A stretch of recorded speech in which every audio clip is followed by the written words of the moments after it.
الحمدللہ رب العالمین الصلاۃ والسلام علی رسول النبی الکریم وعلی آلہ واصحابہ اجمعین الحمدللہ الذی ہدانا لہذا وما كنا لنہتدی لولا ان ہدانا اللہ رب اشرح لی صدری ویسر لی امری واحلل عقدۃ من لسانی یفقہوا قولی آمین یا رب العالمین۔ اب تک ہم نے آخرت کے مراحل میں آپ کے پاس چارٹ ہے پورا کہ یہ سارے مراحل اس چارٹ پہ بالکل کلیئرلی سمجھائے گئے ہیں۔ پہلا تھا دنیا، اور دنیا کو ہم نے قرآن و سنت کی روشنی میں سمجھ لیا، اگر کوئی سوال ہے تو پوچھیں۔ نمبر 2 پہ تھا موت، کہ دنیا سے جب ہم آخرت کا سفر طے کرتے ہیں تو پہلا مرحلہ ہم دنیا میں ہیں اور دوسرا مرحلہ موت ہے۔ موت کو ہم نے تفصیل سے سمجھا ہے اور وہ بھی ختم ہو چکا ہے، اور آج ہم کر رہے ہیں برزخ۔ کیوں؟ موت کے بعد آدمی برزخ میں داخل ہو جاتا ہے۔ یہ برزخ کیا ہے، اس کو ذرا اچھی طرح سمجھ لیں۔ اس کو قبر بھی کہتے ہیں، عذاب قبر، یا قبر کے اندر جو اللہ تعالیٰ نے مومن کے لیے انعامات رکھے ہیں وہ بھی اس کو مل جاتے ہیں، اور یہ برزخ کا پیریڈ۔ لیکن آپ میں سے مجھے کوئی بتائے گا کہ برزخ کا جو ڈیوریشن ہے، جو اس کا عرصہ ہے برزخ کا، وہ کون سا ہے؟ سر موت سے لے کر تو قیامت تک۔ نہیں، یہ آپ مومل بات کر رہے ہیں، صحیح بتائیے۔ قیامت تو سارے مرحلے ہیں آگے۔ پہلے نفخہ صور، بالکل پہلے تو غلط۔ دوسرا سر۔ اب بڑی اچھی طرح سمجھیے، دیکھیں یہی وہ چیزیں ہیں جو ہم قرآن پڑھ کے پڑھتے ہیں، لیکن یہ ہمیں پتہ نہیں کہ برزخ کہاں سے کہاں تک ہے۔ بڑے غور سے سنیے۔ موت کے بعد جب آدمی قبر میں چلا جاتا ہے، قبر سے لے کر دوسرا جو سور ہے جس پہ ساری دنیا زندہ کر دی جائے گی، وہ ہے اس کا اینڈ ٹائم، اور بگننگ ہے اس کی قبر، جب قبر میں داخل کر دیا جاتا ہے۔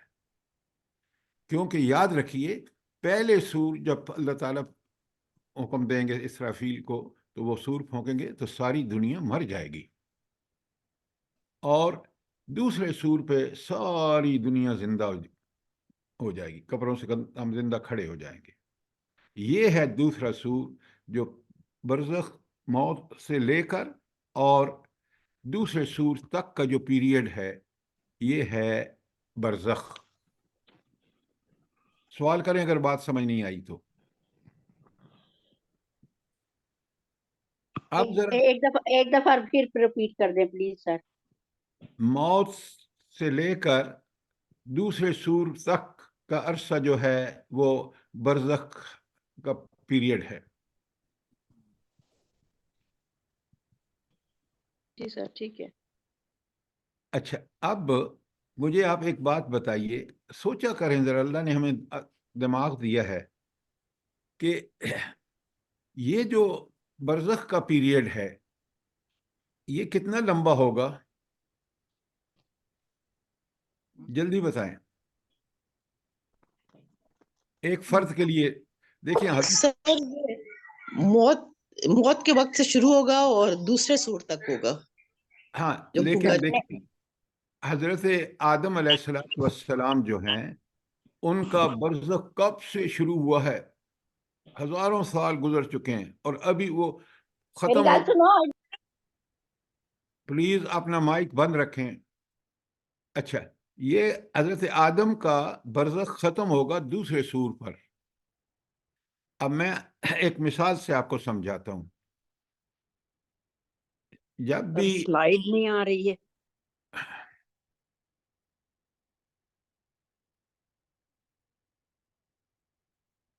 عجائب،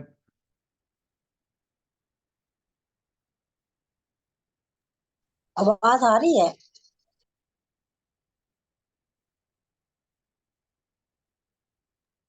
جی جی آ رہی ہے، آواز آ رہی ہے۔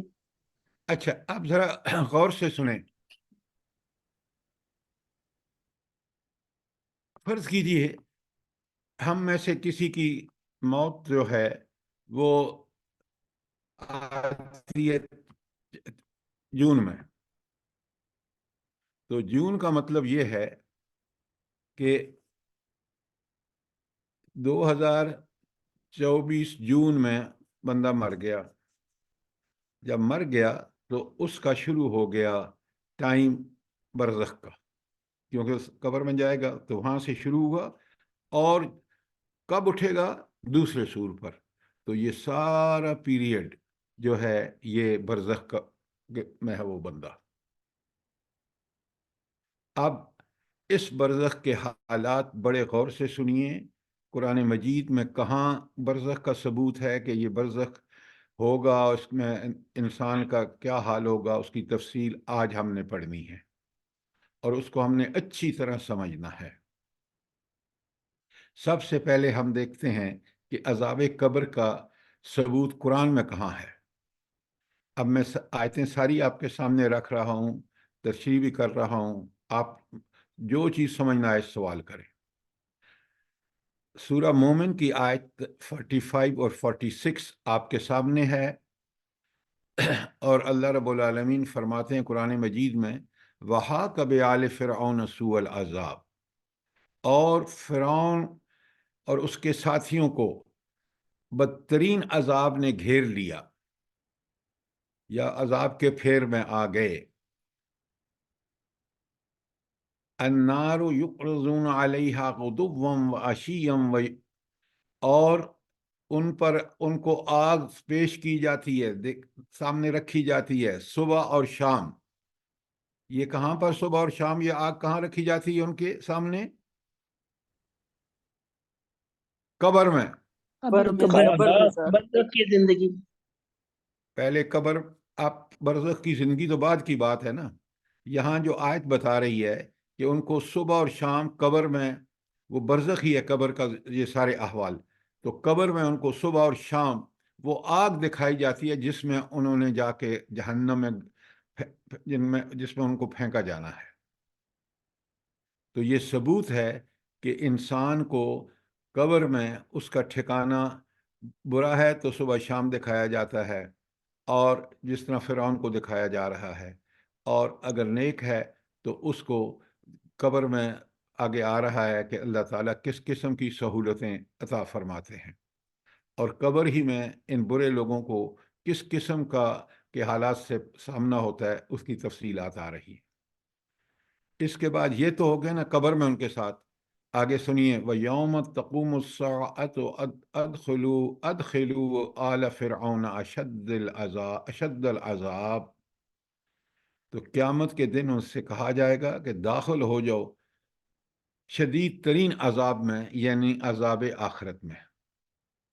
تو اب اس آیت میں النار یعرضون علیہا غدوا وعشیا یہ قبر کا معاملہ ہے، اور آخرت میں جب جنت دوزخ قائم اور جہنم میں پھینکے جائیں گے اس کا ذکر ہے. وہ یوم تقوم الساعۃ، اور جس دن گھڑی قائم ہوگی یعنی ادر کے بعد فیصلہ ہو جائے گا. ادخلوا آل فرعون اشد العذاب، اے آل فرعون کے لشکروں اور فرعون جنہوں نے فرعون کو دنیا میں اس کی خدائی مان کر عمل کیا، ان سے کہا جا رہا ہے کہ داخل ہو جاؤ جہنم میں شدید عذاب میں. کوئی سوال یہاں تک؟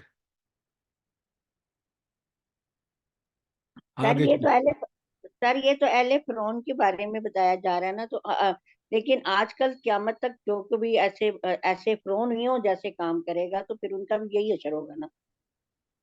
بھائی فرعون کو مثال کے طور پر پیش کیا ہے اللہ تعالیٰ نے، کیونکہ وہ سارے گمراہوں کا سردار ہے.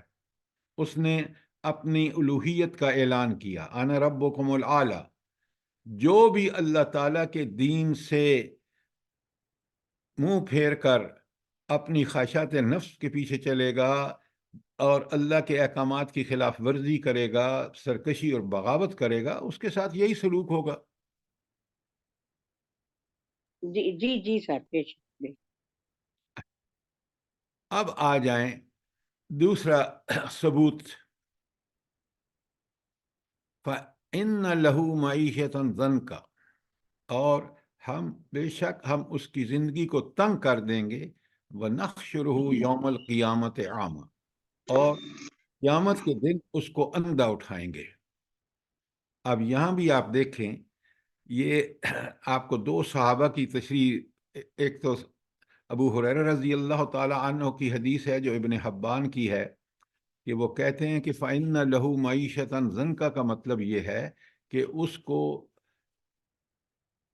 برزخ میں عذاب ہوگا، عذاب قبر ہوگا اس کو، اور قیامت کے دن اس کو اندھا اٹھائیں گے۔ یہ آخرت میں جب اس کو قیامت اٹھائیں گے دوسرے سور پر تو وہ اندھا اٹھے گا۔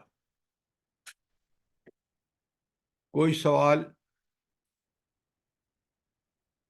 اس کی دوسری تشریح جو ہے یہ آپ دیکھ رہے ہیں ابن مسعود رضی اللہ تعالی عنہ نے کی ہے، اور وہ بھی یہ کہتے ہیں کہ وہ یہ بتاتے ہیں کہ اس کی جب کافر مر جاتا ہے تو اس کی قبر کو میں بٹھا دیا جاتا ہے، پھر اسے پوچھا جاتا ہے کہ تیرا رب کون ہے، تیرا دین کیا ہے، تو وہ کہتا ہے میں نہیں جانتا، پھر اس پر اس کی قبر تنگ کر دی جاتی ہے۔ بھلا یہ کون کہے گا کہ میں نہیں جانتا کہ میرا دین کیا ہے اور میرا رب کون ہے؟ یہ کون سا بندہ کہے گا؟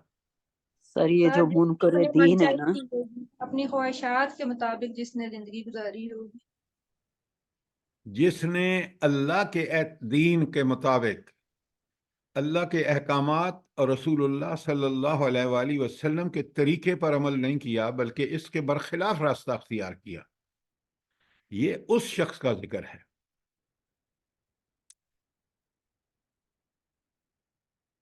اب چلیے ذرا دیکھتے جائیے یہ آیات ہم نے کتنی دفعہ پڑھی ہیں۔ اللہ تعالیٰ فرماتے ہیں کہ الہاکم التکاثر، بڑی یہ آیت ہم میں سے ہر ایک کو، قرآن کے ہر طالب علم کو یاد ہونی چاہیے۔ اور یہاں اللہ تعالیٰ فرما رہے ہیں، عجیب،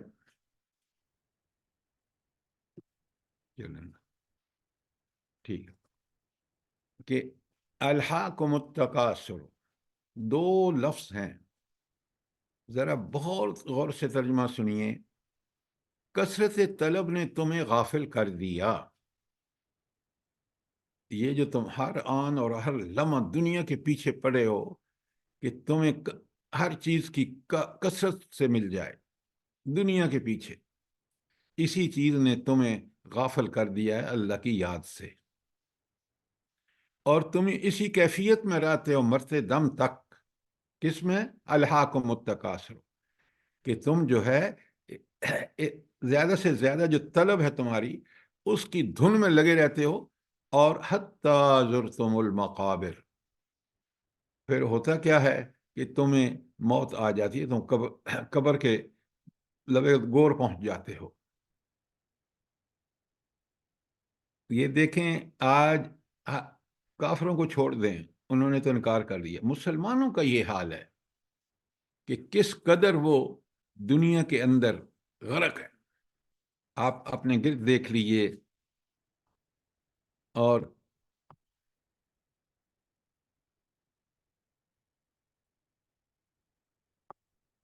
اپنے گرد بھی دیکھ لیجئے۔ اب اس کے بعد اللہ تعالیٰ فرماتے ہیں کَلَّا سَوْفَ تَعْلَمُونَ، ان قریب تم جان لو گے۔ یہ ان قریب جاننے کا مطلب کیا ہے؟ موت کے وقت۔ ہاں، کل آپ پڑھ چکے ہیں کہ موت کے وقت اور برزخ کا جو معاملہ ہے وہ اسی آیت کے اندر ہے۔ کَلَّا سَوْفَ، تم ان قریب جان لو گے، موت آئے گی، برزخ میں پہنچو گے، تمہیں سب پتہ لگ جائے گا کہ جس زندگی میں تم غرق تھے، جس کی کثرت طلب میں جو تم زندگی بھر میں لگے رہے دنیاوی زندگی میں، اس کا تمہیں پتہ چل جائے گا کہ اس کا انجام برزخی میں پتہ جائے گا۔ کَلَّا سَوْفَ تَعْلَمُونَ، تمہیں ان قریب پتہ چل جائے گا۔ ثُمَّ کَلَّا سَوْفَ تَعْلَمُونَ، پھر ہرگز نہیں، سوف تعلمون، تمہیں لگ پتہ جائے گا۔ یہ کس کا ذکر ہے؟ یہ آخرت کا ذکر ہے۔ اچھا، یہاں پھر آگے اللہ تعالیٰ فرماتے ہیں کلا لو تعلمون علم الیقین، کاش تم یہ بات سمجھتے علم یقین سے، کاش تم یہ یقین حاصل کر لیتے کہ یہ دنیا اور آخرت کے مراحل کا تمہیں یقین ہو جاتا. لیکن یہ علم یقین کہاں سے حاصل ہوگا؟ قرآن و سنت سے. قرآن اور سنت. بھلا کیسے؟ قرآن و سنت سے کیسے ہوگا؟ مثال دیں. سنی سنائی بات پہ یقین نہ کریں، آگے اس کے مثال سے آپ کو واضح کرنا چاہیے. قرآن دلائل دیتا ہے آخرت کے، ان سے جو یقین پیدا ہوتا ہے، قرآنی دلائل سے، اسی کو علم الیقین کہتے ہیں. قرآن کھول کھول کے بتاتا ہے کہ تم دیکھو یہ سب کس طرح مردہ زمین سے بارش ہوتی ہے اور ہر چیز اگ کے وہ زمین لہلا اٹھتی ہے. اسی طرح ہم قیامت کے دن بندوں کو زندہ کریں گے. ایک یہ دلیل میں نے آپ کو دی ہے، سینکڑوں دلیلیں قرآن دیتا ہے اس حوالے سے. تو وہ دلیلوں سے جب علم حاصل ہوتا ہے تو علم یقین کی کیفیت حاصل ہو جاتی ہے، پھر بندہ کی دنیا میں زندگی بدل جاتی ہے. کیوں؟ اس کے اندر آخرت کا یقین پیدا ہو جاتا ہے. پھر وہ برے کام نہیں کرتا، کیونکہ اس کو پتہ ہے کہ آخرت میں مجھے کن مراحل سے گزرنا ہے. موت کے وقت کیا ہوگا آپ نے پڑھ چکے ہیں، اب آج آپ پڑھ رہے ہیں کہ کیا ہوگا اس کے پوری برزخی زندگی میں اس کے ساتھ کیا ہوگا. تو اللہ تعالیٰ فرماتے ہیں کہ تمہیں پہلی کلا سوف تعلمون، تمہیں ان قریب پتہ لگ جائے گا، یعنی قبر میں پتہ لگ جائے گا. ثم کلا سوف تعلمون، پھر بھی تم جان لو گے. کلا لو تعلمون علم الیقین، ہاں کاش تم علم یقین سے اس بات کو سمجھتے.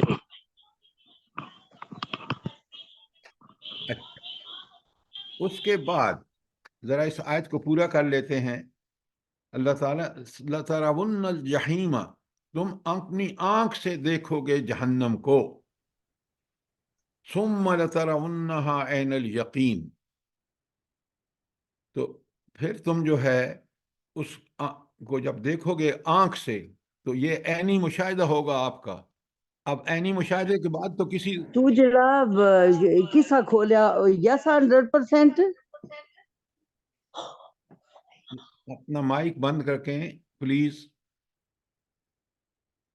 تو اس کے بعد کہا لَتَرَوُنَّ الْجَحِيمَ، تم اپنی آنکھ سے دیکھو گے جہنم کو. ثُمَّ لَتَرَوُنَّهَا عَيْنَ الْيَقِينِ، پھر تمہیں اس آنکھ سے دیکھنے کے بعد تمہیں پورا یقین ہو جائے گا، کیونکہ آنکھ سے دیکھنے کے بعد تو پھر کسی شک و شبہ کی گنجائش نہیں رہتی. اور اگلی بات بڑی سخت ہے آیت میں، ثُمَّ لَتُسْأَلُنَّ يَوْمَئِذٍ عَنِ النَّعِيمِ، پھر تم سے ہر نعمت کے بارے میں پوچھا جائے گا. تم سے سوال ہوگا کہ دنیا میں اللہ تعالیٰ نے ہمیں کتنی نعمتیں دی ہیں، جلدی بتائیں. سر ان کا شمار ہی نہیں. وَإِن وَإِن تَعُدُّوا، تَعُدُّوا نِعْمَتَ اللَّهِ لَا تُحْصُوهَا، اگر تم گننا شروع کرو تو تم گن نہیں سکتے، اتنی زیادہ ہے. آپ اپنے جسم کے اندر کبھی غور تو کریں، اللہ تعالیٰ نے ہمیں عقل دی ہے کہ یہ آنکھوں کا دیکھنا، کانوں کا سننا، ناک کا سونگھنا، ہمیں کھانا کھانا، یہ اس کا نظام ہاضمہ جو ہے، اس کا نظام دوران خون ہے، وغیرہ وغیرہ، اس کو گنتے جائیے، سب اللہ تعالیٰ کی نعمتیں ہیں. یہ تو میرے جسم کے اندر ہیں. اگر باہر دیکھیں، یہ سورج، یہ چاند، یہ ستارے، یہ گلیکسیز، یہ ساری چیزیں جو ہیں یہ انسان کے لیے ایکسٹرنل اللہ کی نعمتیں ہیں. سورج نہ ہو تو میں کام نہیں کر سکتا، سورج کی لائٹ نہ ہو تو یہ آپ کے پودے نہیں بڑھ سکتے، پودے نہ بڑھیں تو میں کھاؤں گا کہاں سے؟ ذرا کبھی غور تو کیا کریں. قرآن بار بار اپنے پڑھنے والے سے کہتا ہے کہ ذرا تاکہ آپ اس پر غور و فکر کریں، لعلہم یتفکرون، تاکہ لوگ اس کے اوپر غور کریں. ایک ایک آیت کو کھولیں تو پتہ چلتا ہے کہ ایک علم کا سمندر ہے. دیکھیں نا، ہم برزخ صرف پڑھ رہے ہیں، اور برزخ کو قرآن سے جب سمجھ رہے ہیں تو بات بڑی کلیئر ہوتی چلی جا رہی ہے. کوئی سوال آج اس کے سورہ تکاثر کے حوالے سے؟ آپ دیکھ رہے ہیں سیدنا ابن عباس رضی اللہ تعالیٰ عنہ کل سوف تعلمون سے مراد وہ عذاب ہے جو قبر میں نازل ہوگا، اور ثم کل سوف تعلمون جو اگلی آیت ہے سے مراد عذاب آخرت ہے. بس پہلی آیت قبر کے بارے میں ہے اور دوسری آیت کے بارے میں، تو یہ دونوں چیزیں جو ہیں وہ اس آیت سے. کبھی آپ نے سچی بات بتائیں، کبھی آپ نے اس کو اس حوالے سے پڑھا ہے؟ نہیں سر، سچ یہی ہے نہیں کہ سر ایسے نہیں پڑھا. اتنی سر، ڈیپلی نہیں. ہاں، لیکن یہ ہمارا فرض ہے نا، یہ اللہ تعالیٰ کی کتاب آئی ہمارے پاس اس لیے کہ ہم اس کو سمجھیں، غور کریں، اس کی حقانیت کے ہر پہلو کو دیکھیں. اسی طرح آپ علامہ آلوسی رحمہ اللہ لکھتے ہیں کہ حضرت علی ابن ابی طالب رضی اللہ تعالیٰ عنہ فرماتے ہیں کہ پہلا کلا سوف تعلمون عذاب قبر ہے اور دوسرا عذاب حشر کے بارے میں ہے. اچھا، اب ذرا اس آیت کو دیکھیے، سورہ نحل کی آیت 28 تا 32. دیکھیں ہمیں اس میں جو رہنمائی مل رہی ہے اللہ تعالیٰ کی طرف سے کہ ان آیات کو کس طرح کھولتے ہیں، اس کو سمجھیے اور آپ خود اس کو سیکھیے فن کو. اللہ تعالیٰ فرماتے ہیں بسم اللہ الرحمن الرحیم الذین تتوفاہم الملائکہ ظالمی انفسہم. جب اللہ تعالیٰ ان لوگوں کا روح، ملائکہ ان کی روح قبض کرتے ہیں جنہوں نے اپنی جانوں پر ظلم کیا. تو کس کا ذکر ہے؟ جانوں پر ظلم کرنے والے کون ہیں؟ جو اللہ کے نافرمان، سرکش اور باغی ہیں. ان کی جب روح قبض کرتے ہیں فرشتے تو فَالْقَوْا سَلَمَ مَا كُنَّا نَعْمَلُ مِنْ غَيْرِ سُوءٍ، فوراً وہ اپنی بات کو ڈگی ڈال دیتے ہیں. کیا مطلب ہے؟ کہ وہ مطیع اور فرمانبردار ہو جاتے ہیں. کیوں؟ اس وقت کوئی اور ذریعہ ہی نہیں ہے، موت آ گئی اور اب وہ فوراً اللہ کے مطیع اور فرمانبردار ہونے کا دعویٰ شروع کر دیتے ہیں اور پھر جھوٹ بولتے ہیں، کہتے ہیں ما کننا نعمل من سوء، ہم نے تو کوئی برائی کا عمل کیا ہی نہیں ہے. ذرا دیکھیں کس قدر یہ انسان جو گمراہ ہوتا ہے وہ کس طرح اللہ کو دھوکہ دینے کی کوشش کر رہا ہے. کیوں؟ اس کو سب کچھ نظر آ گیا جو قرآن نے دنیا میں بیان کیا، جو ہم پڑھ رہے ہیں. اس وقت انکار کرتا تھا، موت کے فرشتے آنے کے بعد فوراً اللہ کا فرمی بردار ہونے کا اعلان کرتا ہے، کہتا ہے میں نے کوئی برائی نہیں کی، اللہ کو دھوکہ دیتا ہے.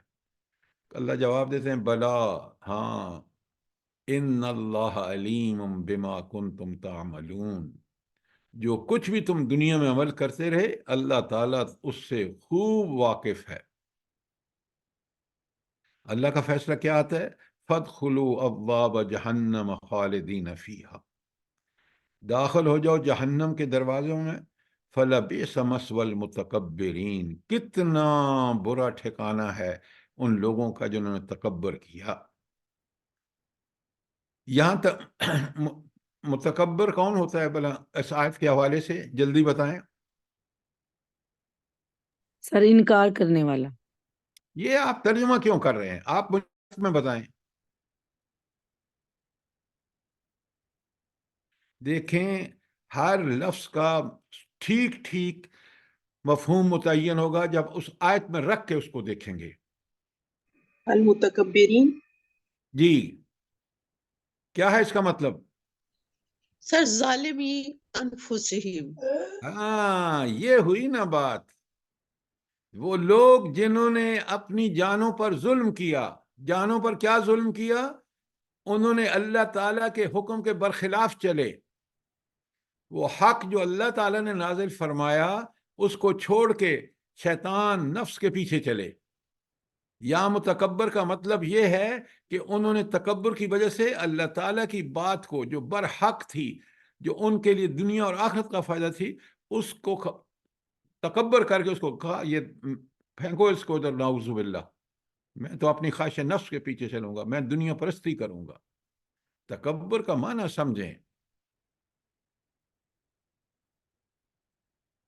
ہم یہ نہیں سمجھیں گے نا تو ہم کہیں گے یار ٹھیک ہے، یہ جو شادی ہو رہی ہے غیر اسلامی طریقے سے اور مکس گیدرنگ ہے، ہم بھی شامل ہو جائیں کیونکہ لوگ ناراض ہوں گے۔ یہ بھی ایک طرح کا تکبر ہے۔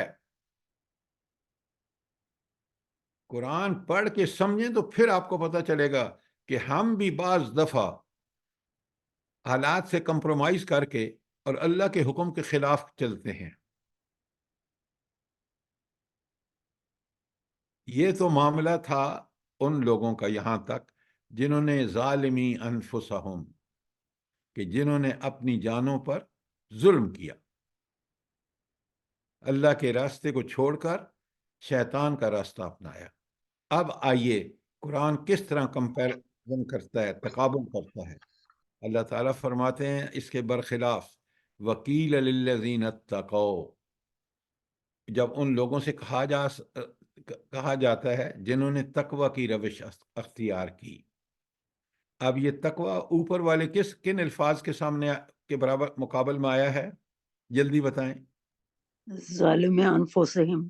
ویری گڈ، ایکسیلنٹ ایکسیلنٹ، یہ ہے فہم قرآن۔ وَقِيلَ لِلَّذِينَ اتَّقَوْا، اور جب ان لوگوں سے کہا جاتا ہے جو تقوی کی زندگی اختیار کرتے ہیں۔ تقوی کیا مطلب ہے؟ اللہ رب العالمین کے احکامات کی ٹھیک ٹھیک پابندی کرتے ہیں۔ ماذا انزل ربکم، آپ کے رب نے کیا چیز نازل فرمائی ہے؟ قرآن اللہ تعالیٰ کا نازل کردہ کلام ہے۔ قالوا خیرا للذین احسنوا، یہ قالوا خیرا، یہ تو بہت بہتر چیز ہے، کمال کی چیز ہے۔ للذین احسنوا فی ہذہ الحیات الدنیا حسنہ، ان لوگوں کے لیے جنہوں نے اس دنیا میں بھلائی کے کام کیے۔ والدار الآخرۃ خیر، اور آخرت کا گھر تو بہت بہتر ہے۔ وَلِنِعْمَ دَارُ الْمُتَّقِينَ، کیا عمدہ گھر ہوگا ان کا جنہوں نے تقوی کی روش دنیا میں اختیار کر کے زندگی گزاری ہوگی۔ اب اس کا انعام کا ذکر آ رہا ہے۔ اوپر تھا نا فَادْخُلُوا أَبْوَابَ جَهَنَّمَ خَالِدِينَ فِيهَا، ان لوگوں کے لیے جو اللہ کی سرکشی کرتے تھے۔ اب ان کو کیا اللہ انعام دے رہا ہے؟ متقین کو جنات عدن، یہ ہمیشہ کی جنت، ہمیشہ کے باغ، یدخلونہا، داخل ہو جاؤ اس میں، تجری من تحتہا الانہار، یہ ایسے باغ جن کے نیچے سے نہریں بہتی ہیں، لہم فیہا ما یشاؤون، ان کے لیے وہ کچھ ہوگا جو بھی وہ خواہش کریں گے۔ اللہ اکبر اللہ اکبر۔ دیکھیں خواہش جو انسان کرے وہ اس کو مل جائے اسی وقت، یہ صرف جنت ہے۔ دنیا میں ناممکن ہے کہ ہر آدمی کو کی ہر خواہش اس طرح پوری کی جائے جہاں جیسے جنت میں ہوگی۔ یہاں دنیا میں ہر خواہش پوری، ہر انسان کی ہر خواہش پوری ہوتی ہی نہیں ہے۔ ذرا غور کیجئے جنت کیسی جگہ ہوگی۔ وَكَذَلِكَ يَجْزِي اللَّهُ الْمُتَّقِينَ، اور اسی طرح اللہ تعالیٰ متقین کو بدلہ عطا فرمائیں گے۔ یعنی یہ ایسا بدلہ ہوگا، ایسی جزا ہوگی کہ انسان اس کا تصور بھی یہاں نہیں کر سکتا۔ دیکھیں اللہ کو کتنے پسند ہے، آگے سنیں، الذین تتوفہم الملائکہ طیبین، تو جب ان کی موت، فرشتے ان کو موت دیتے ہیں تو کیا کہتے ہیں؟ طیبین، یقولون السلام علیکم، پھر وہ ان کو کہتے ہیں تم پر سلامتی ہو، ادخلوا الجنہ، جنت میں داخل ہو جاؤ، بما کنتم تعملون، جو تم دنیا میں عمل کرتے تھے نا اس کے بدلے میں اللہ تعالیٰ فرما رہے ہیں کہ میں نے تمہیں یہ جنت دے دی ہے، تم نے دنیا میں میرے احکامات اٹھا کر جو تکلیفیں اٹھائی ہیں اس کا بدلہ یہ ہے۔ اچھا ایک بات بتائیں، یہاں اللہ فرما رہے ہیں کہ یہ جو جنت ہے یہ بدلہ ہے بما کنتم تعملون، جو تم عمل کرتے رہے ہو۔ اور مومن کیا سمجھے گا بھلا؟ یہ باتیں کلیئر ہونی چاہیے ہمیں. وہ اللہ کے احسان کا شکر ادا کرے گا کہ اس پروردگار نے سب کچھ قبول کر کے اور مجھے جنت دے دی. یہ جنت جو ہے اس کے احسان کا بدلہ ہے. اور رب العالمین کتنے قدردان ہیں کہ کہتے ہیں یہ جنت تمہارے اعمال کا بدلہ ہے. ذرا فرق دیکھیے، مومن کا جذبات دیکھیے، اللہ رب العالمین کے احکامات دیکھیے. کوئی سوال، کوئی چیز کلیئر نہ آئی ہو، نہیں ہوئی ہو؟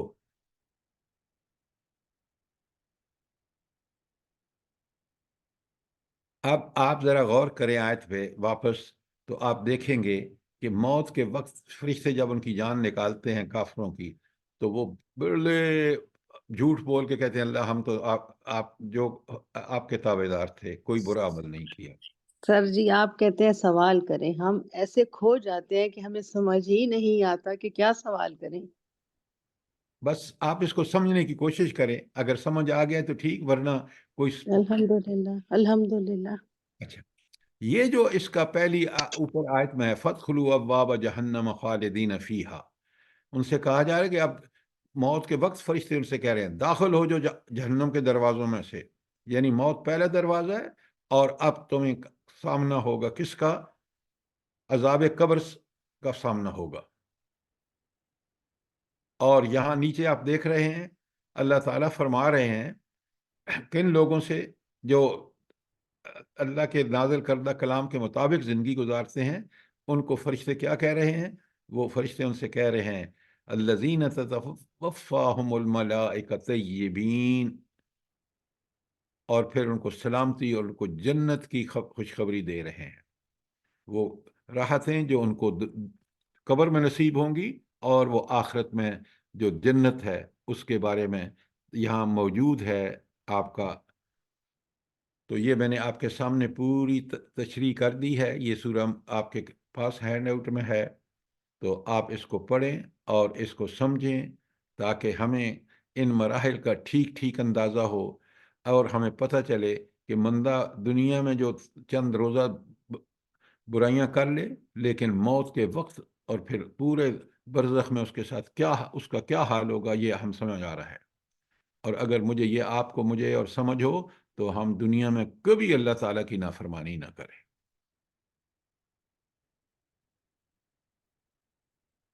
اچھا، یہ آپ سارا پڑھ لیں گے، میں نے آپ کو ایکسپلین کر دیا ہے. اب آ جائیے ذرا سنیں، بڑے غور سے دیکھیں. سبحان اللہ. ان الذین قالوا ربنا اللہ ثم استقاموا، یہ بڑی بات ہے، بڑی بات ہے. وہ لوگ جنہوں نے کہا اللہ ہمارا رب ہے، ثم استقاموا، پھر اس پر استقامت اختیار کی. پوری حضور نبی کریم صلی اللہ علیہ وآلہ وسلم کی زندگی وہی نازل ہونے کے بعد آپ دیکھیں استقامت کا ایک نمونہ ہے. جو کچھ آپ کے ساتھ 13 سال مکے میں ہوا، اور جو صحابہ اور صحابیات کے ساتھ ہوا، انہوں نے اس پر استقامت کا حق ادا کیا. آپ ذرا غور فرمائیں، یہ بات سمجھیں اس کو. ایمان لا کر پھر 2 نمبری کرنا جو آج ہم مسلمان کر رہے ہیں، یہ استقامت ہرگز نہیں ہے. اور آپ آج کے مسلمان پوری امت کا حال دیکھ رہے ہیں جب استقامت نہیں ہے. اور جب استقامت تھی تو کس طرح اللہ تعالیٰ کی تائید اور نصرت آئی اس ایمان کے لیے. اللہ تعالیٰ فرماتے ہیں اچھا، یہ قالوا ربنا اللہ کا مطلب کیا ہے بھلا؟ جلدی بتائیں، اصطلاحاً کیا چیز ہوگی؟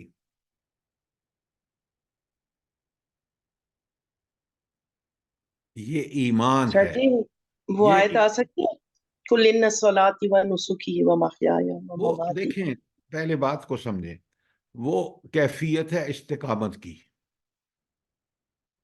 قل ان صلاتی و نسکی و محیای و مماتی للہ رب العالمین. جو اس سٹیج پہ پہنچ جاتا ہے یہ ہے استقامت. لیکن قالوا ربنا اللہ کا مطلب کیا ہے؟ وہ ہے ایمان لانا، وہ ایمان جو ایمان صحابہ اور صحابیات لے کے آئے تھے.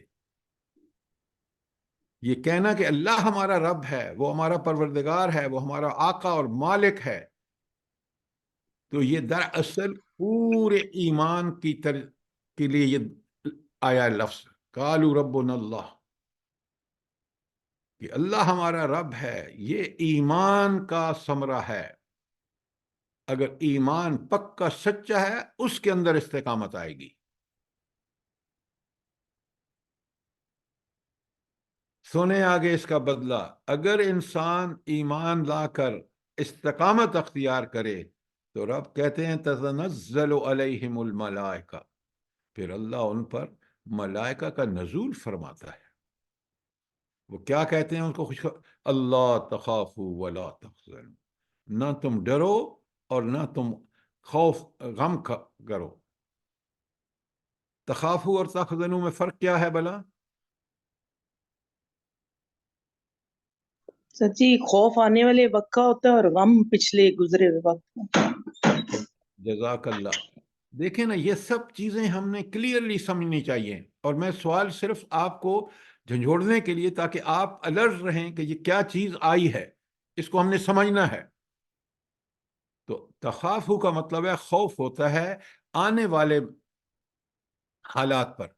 آج آپ پر خوف طاری ہے کہ نہیں کل پتہ نہیں کس ملک کے ساتھ کیا ہونے والا ہے، یہ مہنگائی کدھر جا رہی ہے، یہ ظلم و فیصلے سپریم کورٹ کے اور ہائی کورٹس کے کتنے عدل کے خلاف ہیں، پتہ نہیں ہمارا کیا ہوگا. یہ ہے خوف.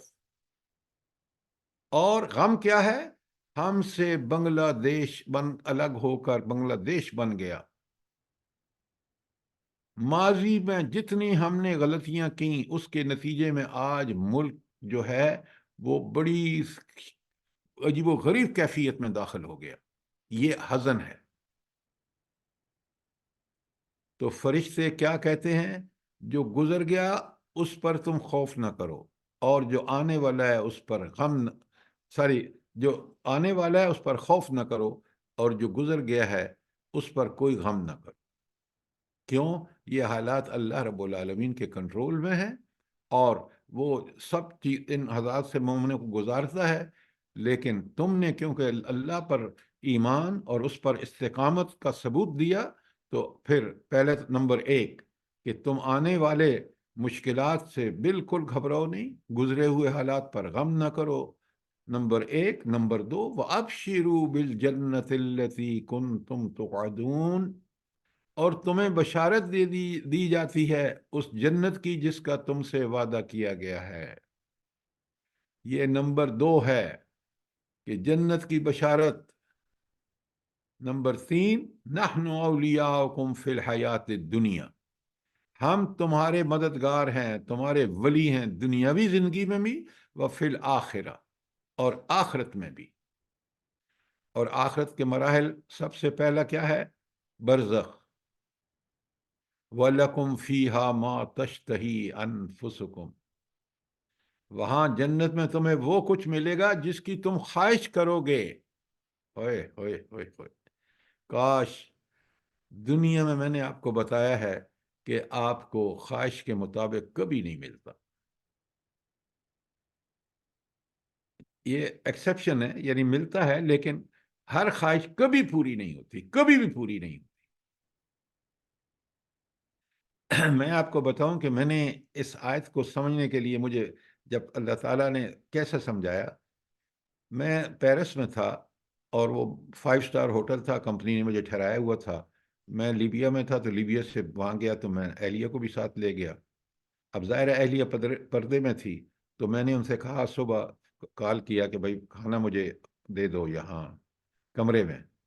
تو انہوں نے مجھ سے کہا مینجمنٹ نے، جس کو میں نے فون کیا، اس نے کہا آج تو تمہیں پانی بھی نہیں ملے گا. میں نے کہا بھائی کیوں؟ اس نے کہا تمہیں پتہ نہیں آج 1 مئی ہے، آج تمہیں کچھ نہیں ملے گا. یہ ہے دنیا.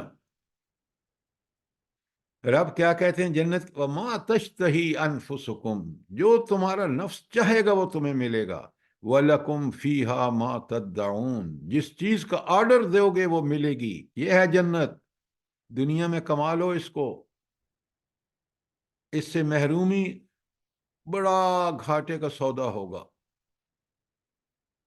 اور یہ جنت جس میں ہر خواہش پوری ہوگی، یہ جنت جو آرڈر دو گے وہ ملے گا. یہ کس نے تیار کی؟ نزل من غفور الرحیم. یہ تو آپ کا سامان ضیافت ہے. کس کی طرف سے؟ اس ہستی کی طرف سے جو غفور ہے، جو آپ کی چھوٹی موٹی غلطیوں کو معاف کر کے جنت آپ کے لیے کر دی ہے، اور وہ رحمت اس کی برس رہی ہے آپ کی نیکیوں کی وجہ سے. اور اسی کے نتیجے میں آپ کو جب وہ قبول ہو گئی ہیں اور چھوٹی موٹی غلطیوں کو معاف کر دیا ہے تو وہ غفور ہے. اور اس رحمت کے نتیجے میں تم دنیا میں بھی استقامت ملی اور آخرت میں اس رحمت کے نتیجے میں تمہیں جنت میں داخلہ ہو گیا. کوئی سوال؟ اب یہاں بتا دیا گیا فی الحیات دنیا، دنیا کی زندگی ہے، وہ فی الآخرت، آخرت کی زندگی میں بھی. اور آخرت جس کی ابتدا موت کی آخری ہچکی سے ہوتی ہے، جس میں عالم برزخ اور عالم حشر دونوں شامل ہیں. عالم برزخ میں بھی عالم آخرت ہی کا حصہ ہے. یہ ذرا نوٹ فرمائیں، تینوں جہانوں دنیا، برزخ، حشر میں فرشتوں کی طرف سے یہ بشارتیں ملتی ہیں. کوئی سوال؟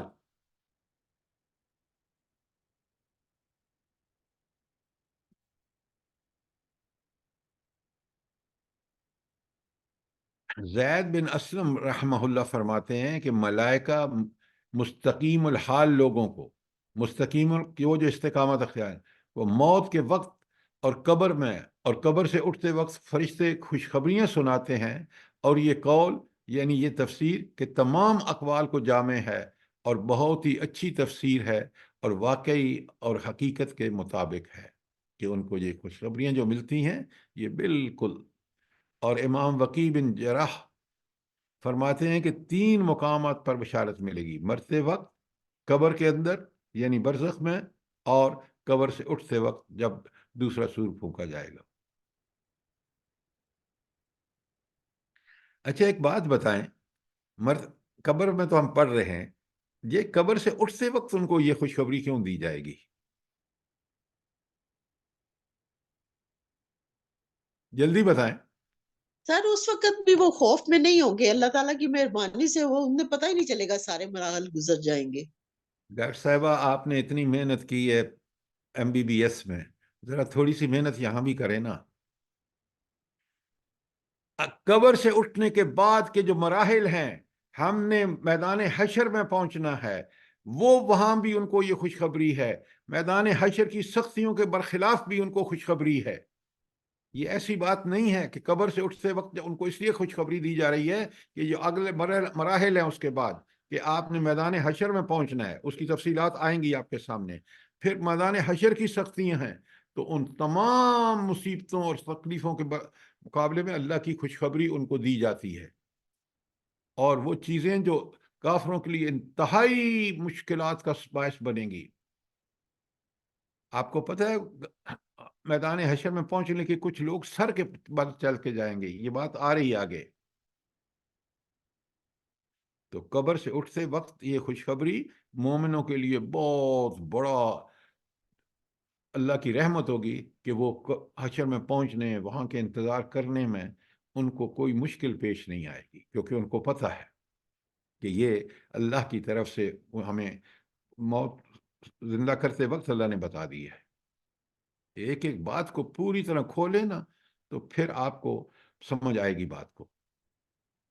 کوئی سوال، کوئی چیز کلیئر نہ ہوئی ہو؟ اللہ نے تو ایک ایک چیز کھول کھول کے بیان کر دی ہے. علم حاصل ہوگا ایسا قرآن و سنت کا تو پھر ہی ہمیں عمل کر صحیح طرح کر آپ سکیں بالکل گے. ٹھیک کہہ رہے ہیں، لیکن ہم یہ قرآن ہمارے پاس ہے، ہم ثواب کے لیے پڑھتے ہیں. یہ باتیں جب قرآن سے ہم نہیں حاصل کرتے، اور قیامت کے دن ہم کیسے ان خوشخبریوں کا اللہ تعالیٰ کی خوشخبریوں کے ہم مصداق ہوں گے؟ بے اب شک سر، آئیے انعام کی سورہ انعام کی آیت 93، اور آپ کو پورا ثبوت مل جائے گا. وَلَوْ تَرَىٰ إِذَ الظَّالِمُونَ فِي غَمَرَاتِ الْمَوْتِ، کاش تم ظالموں کو اس حالت میں دیکھ سکو جب وہ سکرات موت میں ڈبکیاں کھا رہے ہوتے ہیں. یعنی اللہ تعالیٰ ان کی جب جان نکال رہا ہوتا ہے، فرشتے نکال رہے ہوتے ہیں، تو کاش تمہیں وہ سارا منظر سمجھ میں آئے. وہ منظر اس لیے سمجھ نہیں آتا کہ وہ بندے اور فرشتوں اور اللہ کے درمیان ہے. ہم تو دیکھ رہے ہیں کہ بس وہ مر رہا ہے، تکلیف میں ہے. لیکن اگر وہ کھل کے دکھا دیا جائے تو انسان دنیا میں کبھی گڑبڑ نہ کرے. تو جب ان کی روح نکال رہے ہوتے ہیں، وَالْمَلَائِكَةُ بَاسِطُو أَيْدِيَهُمْ، اور فرشتے ہاتھ بڑھا بڑھا کر کہہ رہے ہوتے ہیں، اخرجوا انفسکم، نکالو اپنی جانوں کو، روحوں کو. بڑی اذیت سے کھینچتے ہیں اس کو. الیوم تجزون عذاب الحون، آج کے دن تمہیں بڑا ذلت کا عذاب دیا جائے گا. یہ آج کے دن ذلت کا عذاب کا مطلب کیا ہے؟ یار موت کے وقت بھی ذلت کا عذاب ہوگا، اور قبر میں بھی ذلت کا عذاب ہوگا، اور آخرت میں بھی ذلت کا عذاب ہوگا. اب کیا ہم یہ سمجھتے ہیں؟ اگر ہم یہ سمجھتے ہوتے تو ہمارا رویہ بالکل مختلف ہوتا. بالکل آپ نے ٹھیک کہا کہ عذاب الہون کا مطلب ہے موت کا اور برزخ دونوں عذاب بیک وقت. یہ کیوں دیا جا رہا ہے؟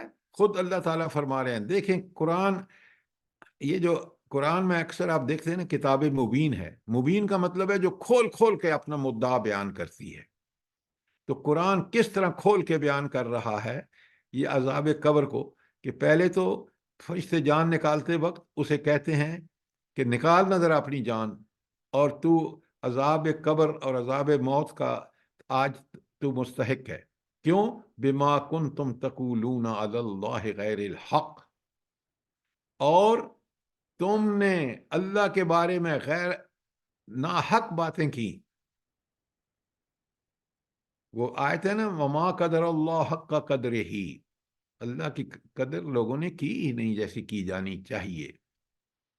اس نے ہدایت بھیجی، ہم نے نعوذ باللہ اس سے بے رخی اختیار کی.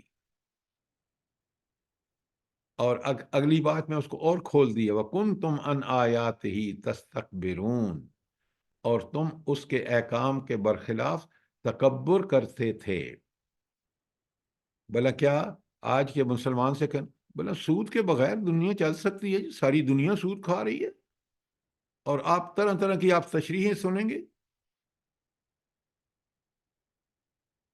تو اللہ کے احکامات کو گھٹیا جانا، تستکبرون کا مطلب ہے، تکبر کرنے کا مطلب یہ ہے کہ انہوں نے آج دیکھیں 78 سال ہو گئے اس ملک کو بنے ہوئے، اور ہم ایک ایک حکم کی خلاف ورزی کر رہے ہیں اللہ کی.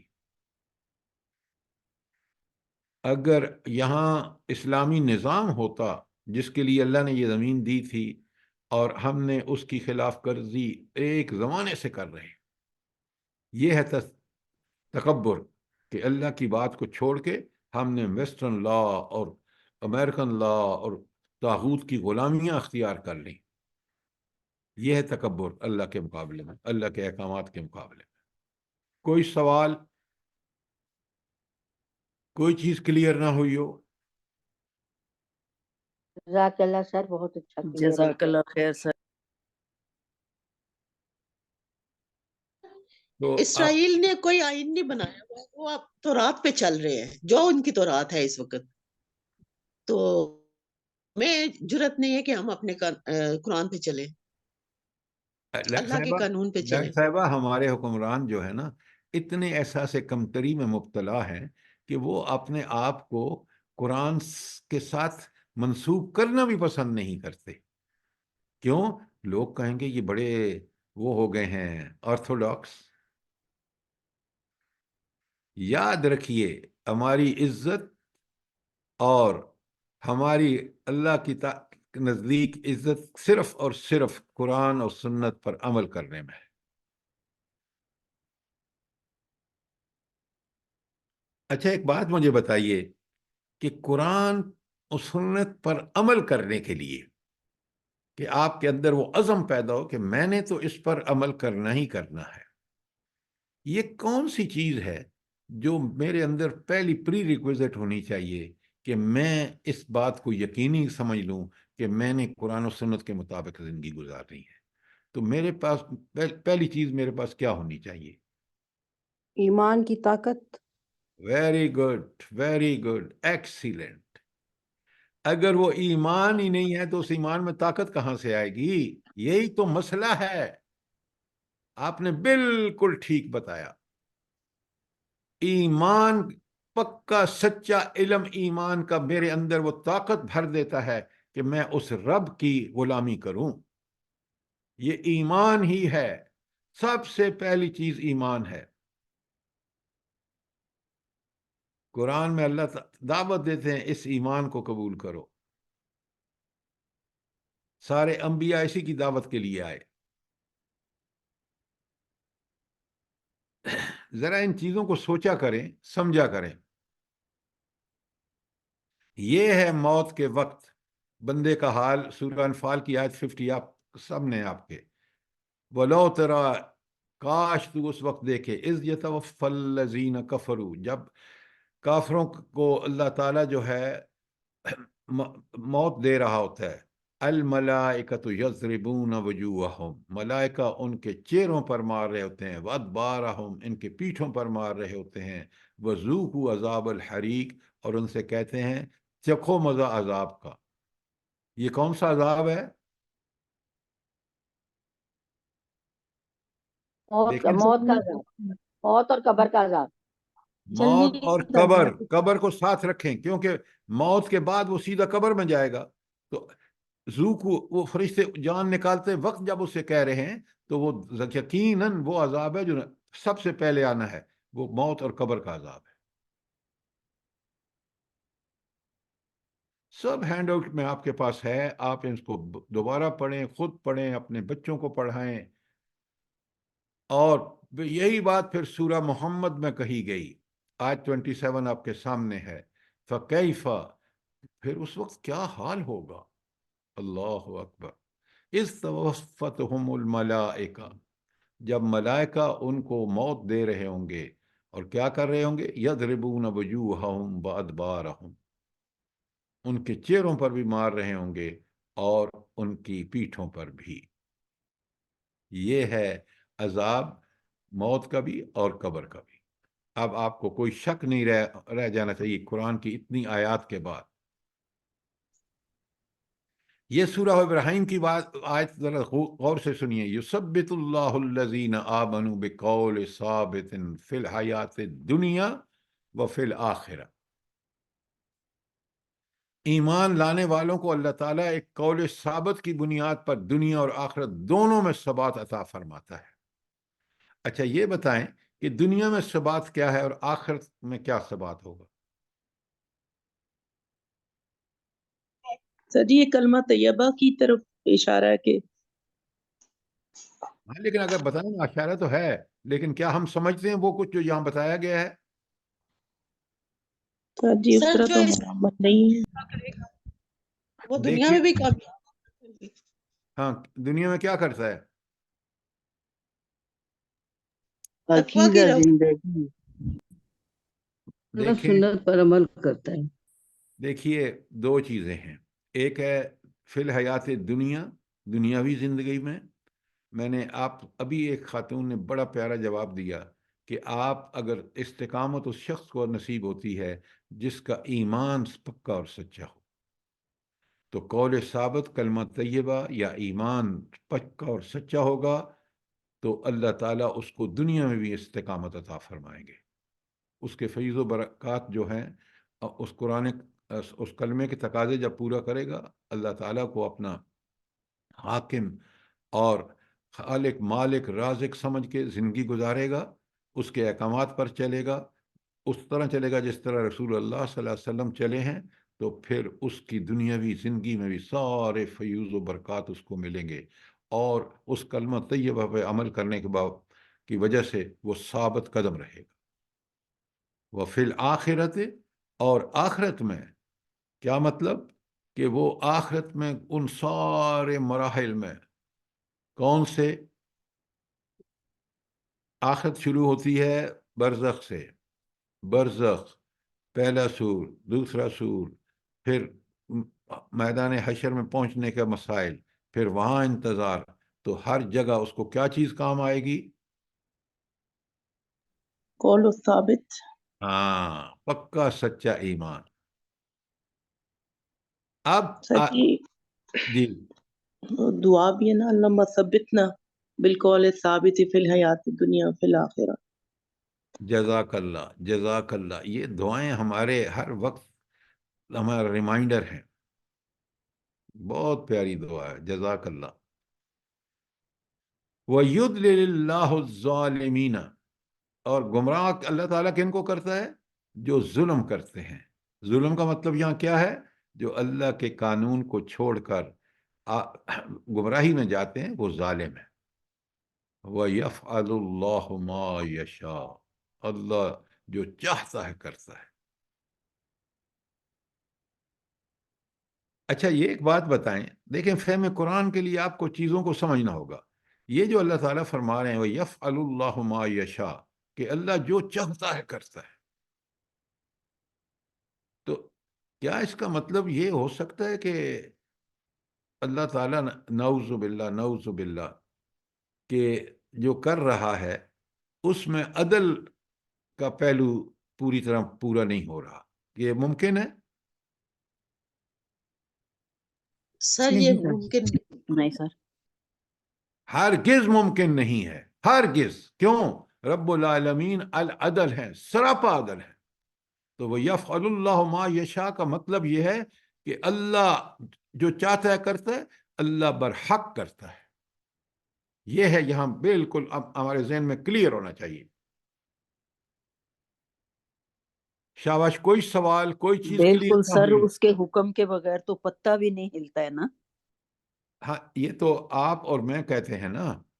آج مسلمان کہتا ہے کہ اللہ سے آزاد ہو کے سوچتا ہے اور اپنے کاموں کو اس طرح کرتا ہے گویا کہ وہ سمجھتا ہے کہ میں ہی اس کا سارا کنٹرول میرے پاس ہے. کنٹرول اللہ کے پاس ہے. وَيَفْعَلُ مَا يَشَاءُ، وہ کرتا وہ ہے، اس نتائج وہ برآمد ہوتے ہیں جو وہ چاہتا ہے، اور وہ ہر بات اس کی حق ہے. میں نے ایک دفعہ پہلے بھی آپ کو سنایا ہے کہ کوئی شخص گیا مولانا اشرف علی تھانوی مرحوم کے پاس، تو اس نے ان سے کہا کہ مولانا مجھے کوئی نصیحت کیجیے. بڑے غور سے سنیے. مولانا نے کہا کہ تم خدا نہیں بننا. وہ بندہ بڑا حیران کہ یہ آپ کیا کہہ رہے ہیں، میں کیسے خدا بن سکتا ہوں؟ تو انہوں نے کہا، بڑے غور سے سنیے، انہوں نے کہا جب تم اپنے معاملات کے نتائج کو سمجھتے ہو کہ میں ان نتائج کا کنٹرول میرے پاس ہے، حالانکہ کنٹرول اللہ کے پاس ہے، تو تم اس وقت یہ سمجھنے کی وجہ سے تم نعوذ باللہ اپنے آپ کو اللہ کے مقام پر کھڑا کر دیتے. لہذا مومن جو ہے اس کا کمال یہ ہے کہ وہ عمل کرتا ہے ٹھیک ٹھیک قرآن و سنت کے بعد، نتائج اللہ کے حوالے کر دیتا ہے اور اس پہ توکل کرتا ہے. توکل یہ کہ اس کو بالکل یقین ہے کہ میرا رب برحق فیصلہ کرے گا. تو دیکھیں قرآن کس طرح انسان کو کے اندر وہ حوصلہ، وہ عزم پیدا کرتا ہے. تو علامہ سید سلیمان ندوی، پتہ ہے یہ کون ہے رحمہ اللہ؟ کون ہے یہ؟ جلدی بتائیں. 7 جلدوں میں انہوں نے سیرت النبی لکھی ہے. ہوئے ہوئے ہوئے ہوئے، کیا کمال کیا ہے. بہت ہی دین میں بڑی گہری نظر رکھتے ہیں. تو وہ کہتے ہیں وہ فی الآخرت مراد عالم برزخ ہے، اور قرائن بھی اس پر دلالت کرتے ہیں کہ قیامت میں قول ثابت پر قائم رہنا کون سی بڑی بات ہوگی، کون سی بڑی بات ہوگی، جبکہ ہر چیز اس وقت واضح اور نمایاں ہوگی، سب چیزیں کھلی ہوں گی. اس لیے اس آیت میں آخرت سے عالم برزخ کے سوا اور کچھ مراد نہیں ہو سکتا. اور حدیث میں تصریحاً بیان ہے کہ قبر یعنی برزخ آخرت کی منزلوں میں سے سب سے پہلی منزل ہے. اور اس کے بعد آپ دیکھ رہے ہیں عذاب قبر کے بارے میں دیگر آیات آپ کے سامنے ہیں. مہربانی کر کے آپ کا ہوم ورک ہے کہ آپ ان آیات کو پڑھیں، سمجھیں، اس میں دیکھیں کہ کون سی آیت کے حصے ہیں جو عالم برزخ کے حوالے سے ہیں. کوئی سوال، کوئی چیز کلیئر نہ ہوئی ہو؟ جی آپ یہ جزاک اللہ دیکھیں، خیر سر. یہ جو آپ اگلی سلائیڈ اگر دیکھیں، قبر کے عذاب اور فتنے سے محفوظ رہنے والے خوش نصیب، احادیث کا خلاصہ آپ کے سامنے ہے. اور انشاءاللہ کل اس سے آگے شروع کریں گے، یہاں تک آپ پڑھیں گے اور وہ آیات جن کے حوالے دیے گئے ہیں ان کو آپ ہوم ورک کے طور پر پڑھیں گے تو انشاءاللہ اللہ تعالی ہمیں قرآن کا فہم عطا فرمائیں گے. جتنا ہم اس میں غور کریں گے، فکر کریں گے، عقل کو، دماغ کو اس کی طرف متوجہ کریں گے تو اللہ تعالی ہمیں یقیناً برکتیں عطا فرمائے گا. آمین ثم آمین سر. آمین. تو وہ یہ بھی جو خوش چلیں، باقی کل اگر کوئی سوال ہے تو ضرور کریں. آپ کے ہینڈ آؤٹ میں یہ ساری انفارمیشن ہم نے کوشش کی ہے کہ وہ ساری چیزیں جو ہیں جو ہمیں اس مضمون کو سمجھنے کے لیے ضروری ہیں وہ آ جائیں. تو آپ برائے مہربانی ان چیزوں کو بڑے غور سے دیکھیں، خود بھی اور اپنے عزیز رشتہ داروں اور بچوں کو بھی اس کو پڑھائیں تاکہ وہ ان چیزوں سے کما حق کہو آگاہ ہو جائیں اور پھر وہ اپنی. تو کل اس کو تھوڑا سا ٹچ کر کے، کیونکہ خاتمے پر ہے اور اس میں دعائیں دونوں دی ہوئی ہیں، آخر میں آپ دیکھ لیں، آپ ان دعاؤں کو یاد کر لیں کیونکہ عذاب قبر سے دعائیں مانگنے کے لیے یہ ساری دعائیں موجود ہیں. تو انشاءاللہ کل پھر اس سے آگے چلیں گے. انشاءاللہ سر. کوئی انشاءاللہ. سوال، کوئی چیز کلیئر نہ ہوئی ہو؟